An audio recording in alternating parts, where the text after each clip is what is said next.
الجنود الصينيون يستعدون للمعركة. هذا ما تريد بكين أن تظهره للعالم مع كل مناورة عسكرية، فالصين تقترب اليوم أكثر من أي وقت مضى من جزيرة تايوان.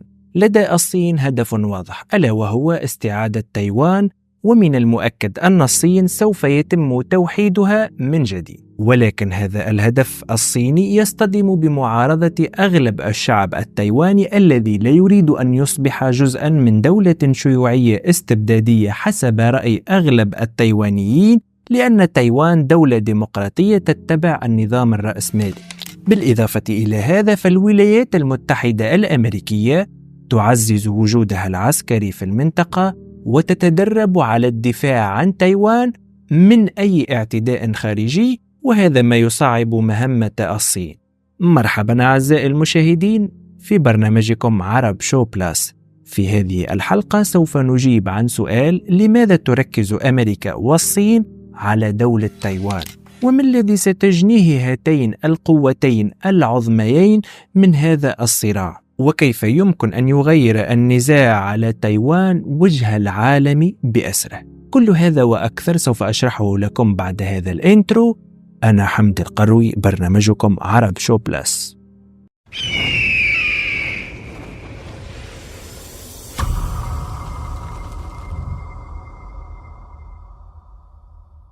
أود أن ألفت انتباهكم أعزائي المشاهدين إلى الاشتراك في القناة وتفعيل زر الجرس لتصلكم حلقاتنا أولا بأول. ونعود لموضوع حلقتنا، فموقع تايوان هو الذي يجعلها محط أنظار العالم، وهو مصدر تهديد رئيسي للصين، حيث تعد تايوان نقطة اشتعال جيوسياسية، ويبلغ عدد سكانها 23 مليون نسمة.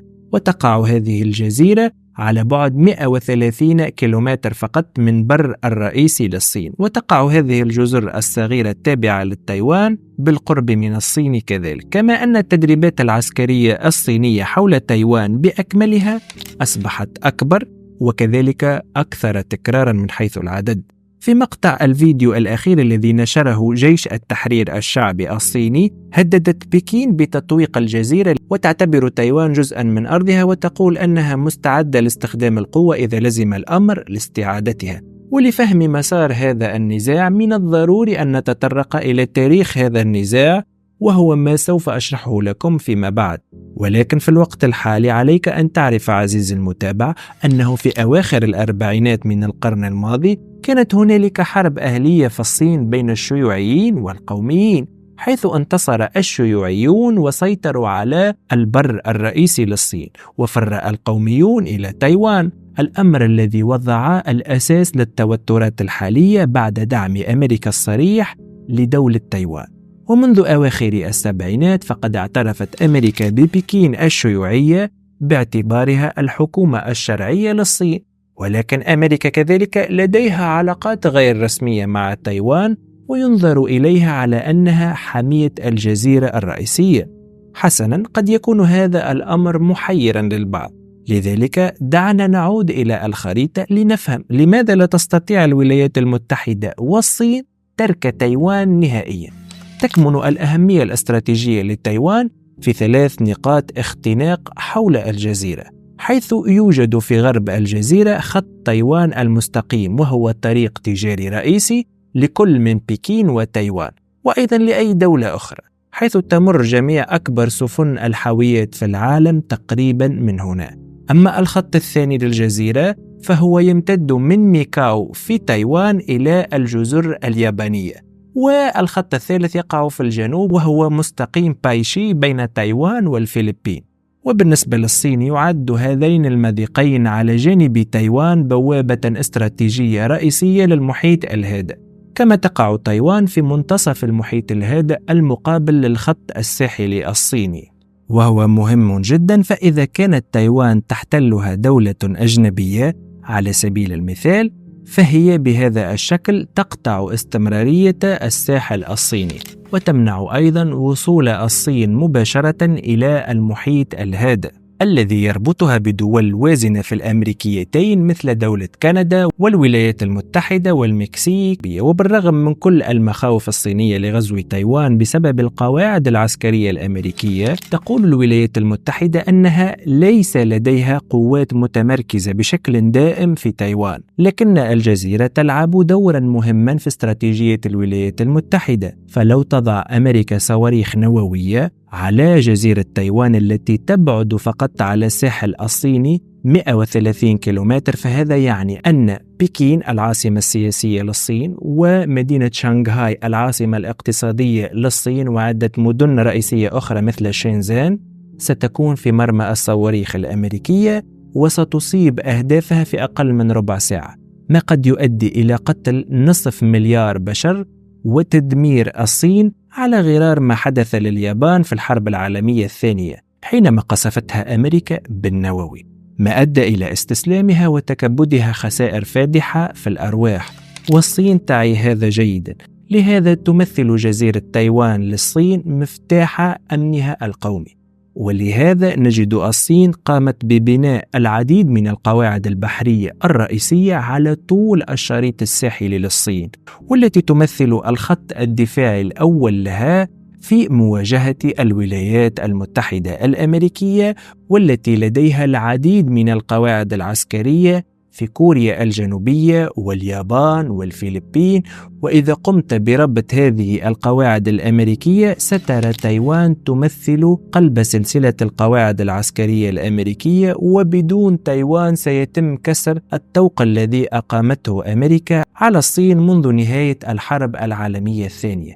وإذا نظرت إلى سلسلة الجزر الأولى فهؤلاء جميعهم حلفاء رسميون للولايات المتحدة أو شركاء مقربون مثل تايوان، وبهذه الطريقة يمكن للولايات المتحدة إظهار القوة على مقربة من شواطئ الصين تحت مبرر أنها تحمي حلفائها ومصالحها. وعلى العكس من ذلك، من الصعب جدا على الجيش الصيني إظهار القوة خارج سلسلة الجزر الأولى وتهديد الولايات المتحدة عسكريا أو مصالحها في منطقة المحيط الهادئ أو حتى المحيط الهندي. لهذا يمكن القول أن الصين مكبلة بالقواعد العسكرية الأمريكية أينما تتجه، ولهذا تأخرت في استرجاع تايوان، إلا أن البحرية الصينية كانت متخلفة عن البحرية الأمريكية، والاقتصاد الصيني هو الآخر متخلف جدا كان عن أمريكا. ولكن الآن المعادلة بدأت تتغير، وأصبحت البحرية الصينية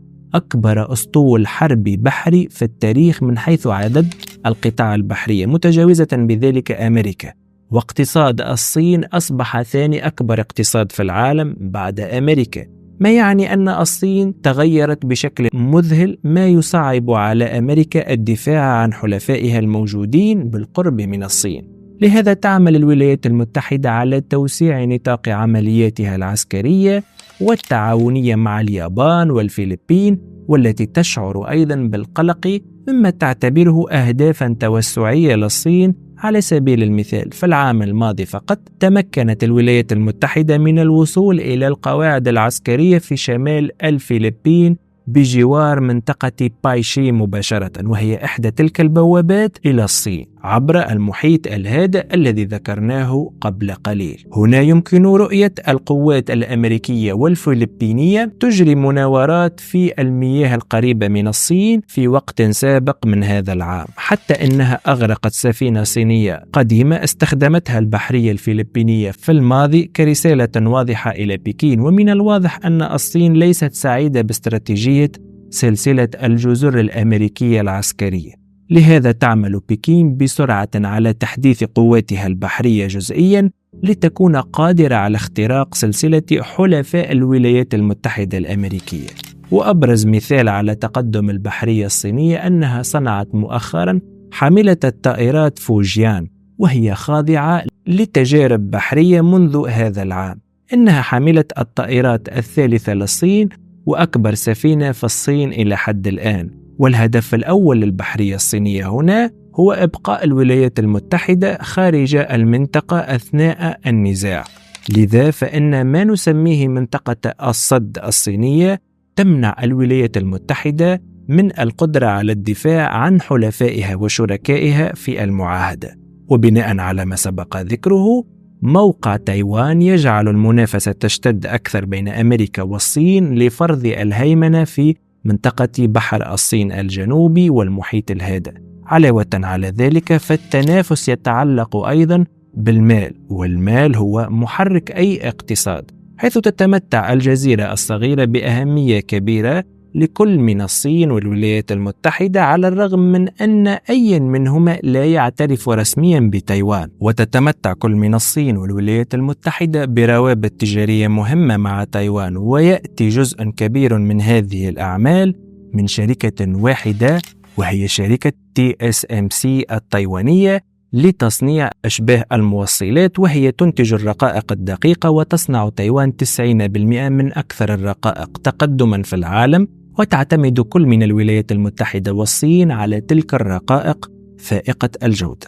وحتى تعلم أهمية هذه الشركة، ففرصة وجود أشباه موصلات من شركة TSMC في جهازك الذي تشاهدني الآن من خلاله عالية للغاية. فهذه الرقاقات موجودة في الحواسيب، في السيارات، في الطائرات، في الهواتف، وفي كل آلة تعمل إلكترونيا. والأمانة يشعر قادة أمريكا والغرب بالقلق من أن خسارة تايوان لصالح الصين يمكن أن تحول المد الاقتصادي ضدهم بشكل دائم، لأنه حينما يفترض أن المنطقة الخاضعة لهيمنة الصين لن تكون مفتوحة أمام الشركات الغربية للتجارة والاستثمار، لأن الصين ستجعل شركاتها الوحيدة التي تشتغل في استخراج النفط والطاقة والمعادن، وحتى استخراج الثروة السمكية. وأعتقد أن الصين ستعيد ترتيب المنطقة وفق حاجتها للمواد الخام، ويتم تحويلها إلى سلع مصنعة في الصين، ومن ثم بيعها في جميع أنحاء العالم. وسيتم استبعاد أمريكا التي كانت تفرض على الصين عدة شروط لدخول تلك المنطقة، ووضعت لها حصة محددة لتضمن حصتها وحصة حلفائها المجاورين للصين في تلك المنطقة. لهذا لن يكون هنالك في الحقيقة دور الولايات المتحدة أو غيرها من الدول الصناعية في أن الاقتصاد الصيني سيكون بالفعل أكبر من الاقتصاد الأمريكي، خاصة إذا استخدمنا معيار تعادل القوة الشرائية، لأن الدولار الواحد في الصين يستطيع مثلا شراء رغيفين من الخبز، بينما في أمريكا لا تستطيع شراء حتى نصف رغيف بدولار واحد. وإذا قسمنا الاقتصاد بحسب المقدرة الشرائية بين الصين وأمريكا، فالصين تعتبر أكبر اقتصاد في العالم وفق هذا المعيار. فمن المعلوم أن الصين أنتجت أكثر من 26 مليون سيارة في العام الفارط، بينما الأمريكان أنتجوا أقل من نصف ذلك. فلماذا تعتقد أي دولة أنه يمكن أن تستفيد من خوض معركة مع الصين؟ في الحقيقة لا توجد فائدة إلا وتجد الصين وأمريكا تتنافس للحصول عليها. فلماذا تعتبر تايوان مهمة جدا بالنسبة لبكين؟ والجواب على هذا السؤال دعونا نعود إلى التاريخ، حيث فقدت الصين السيطرة على تايوان خلال ما تسميه قرن الإذلال، وهذا تفسره هذه الرسوم الكاريكاتورية للصين التي تم تقطيعها من قبل القوى الأجنبية المختلفة منذ منتصف القرن التاسع عشر وحتى منتصف القرن العشرين، حيث ابتلت الصين بالغزوات والنزاعات الداخلية. وهذا أمر مهم لأن فكرة الإذلال لا تزال تلعب دورا كبيرا في إيديولوجية الدولة الصينية حتى اليوم. ففي عام 1895 استولت اليابان على تايوان من الصين وجعلتها مستعمرة بعد الحرب العالمية الثانية. وفي أثناء الحرب العالمية الثانية أجبر الحلفاء اليابان على إعادتها، لكن في الوقت الذي كانت فيه الصين في منتصف حرب أهلية كانت حكومة جمهورية الصين تحت قيادة القوميين، إلا أن القائد شاك ماونغ قاد القوات الشيوعية ضدهم في عام 1949، وصار الشيوعيون المنتصرون إلى بكين وأنشأوا جمهورية الصين الشعبية في البر الرئيسي، وفرت حكومة جمهورية الصين المهزومة إلى تايوان. ولهذا السبب هنالك حكومتان تطلقان على نفسيهما اسم الصين، واحدة في البر الرئيسي وهي جمهورية الصين الشعبية والتي توجد في الصين الحالية، وأخرى جمهورية الصين الشعبية وتوجد في تايوان. وترى حكومة جمهورية الصين الشعبية في بكين أن تايوان مقاطعة منشقة، وتقول أن هنالك صينا واحدة فقط، على الرغم من أنها لم تكن مسؤولة فعليا في تايوان منذ أزيد من 80 سنة، ولعلمكم معظم العالم يقبل سياسة الصين الواحدة بما في ذلك الولايات المتحدة، وأغلب الدول لا تعترف بتايوان كدولة مستقلة ومنهم الولايات المتحدة. وهذا يدعونا للتساؤل: لماذا تدعم الولايات المتحدة تايوان؟ وهذا كذلك يعود بنا أيضا للتاريخ. فبعد الحرب الأهلية في الصين رأت الولايات المتحدة في البداية أن الحكومة القومية في تايوان هي الصين الحقيقية الوحيدة، لأن أمريكا لها إيديولوجيا رأسمالية معادية تماما لإيديولوجيا الشيوعية المعتمدة في الصين. لهذا كان الجنود الأمريكان متمركزين في تايوان بموجب اتفاقية دفاع مشترك من أجل دحر أي أطماع توسعية للصين الشيوعية. ولكن هذا لم يدم طويلا، حيث جاءت التغيرات في سبعينات القرن الماضي، إذ سعت الولايات المتحدة إلى إقامة علاقات أوثق مع بكين، مما يعني إغلاق السفارة الأمريكية في تايوان وسحب القوات الأمريكية منها. وما زالت العلاقات غير الرسمية قائمة بين تايوان والولايات المتحدة، تضمن لها بيع أسلحة الأمريكية، ولكن كذلك أمريكا لديها سياسة غامضة عن عمد بشأن ما إذا كانوا سيدافعون عن تايوان، والمقصود منها منع الصين من غزو تايوان وإعلان الاستقلال. لكن هذا النسيان الغربي كان هو الوضع الراهن في تايوان لعقود من الزمن، وقد خلق حقائق على أرض تايوان، حيث تطورت تايوان من نظام استبدادي قومي إلى واحدة من أقوى الديمقراطيات في المنطقة، حيث يوجد هنالك انتخابات وصحافة حرة وحرية مدنية. وكانت تايوان أول دولة في آسيا تقنن زواج المثليين هذا العام، وهذا يعتبره الغرب أعلى درجات الحرية، بينما الصين تنظر له بمثابة تهديد لمجتمعها مثل الدول العربية. كما أعيد انتخاب حزب تقدم لولاية ثالثة، وتعهد بالحفاظ على ذلك الذي لا يريح كثيرا التايوانيين. فمنذ تأسيس الدولة كان صوت تايوان عادة منخفضا وسط التنافس بين الولايات المتحدة والصين، حيث يشعر الكثيرون أن تايوان ليست سوى لاعب في لعبة غير قادرين على التحكم فيها.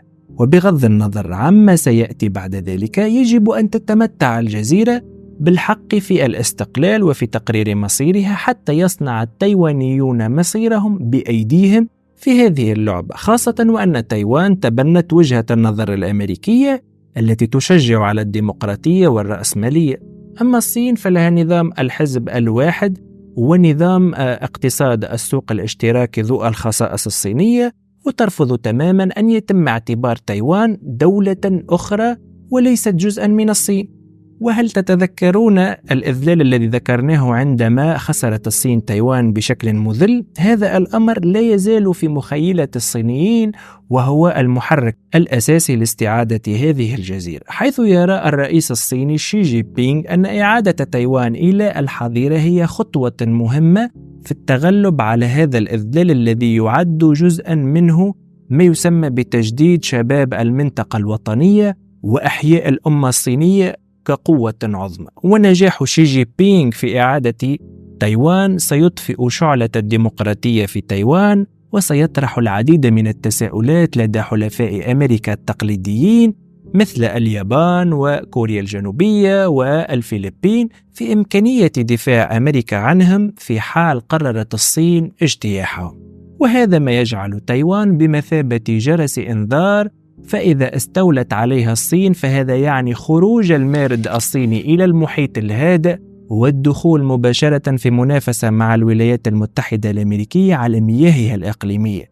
ويمكن أن يؤدي هذا إلى بزوغ صين جديدة كأكبر اقتصاد في العالم وكأكبر جيش في العالم، وحينها سنشهد حقبة جديدة في العالم تقودها الدول ذات الحزب الواحد وتهاجم الدول الديمقراطية سعيا منها لنشر إيديولوجية الصين التي إذا انتصرت على أمريكا فسوف تعمم تجربتها على أغلب دول العالم الثالث الذي أصلا يغرق في الاستبداد. فهل تعتقدون أعزائي المشاهدين أن الصين قادرة على استعادة تايوان أم أن أمريكا ستمنع حدوث ذلك؟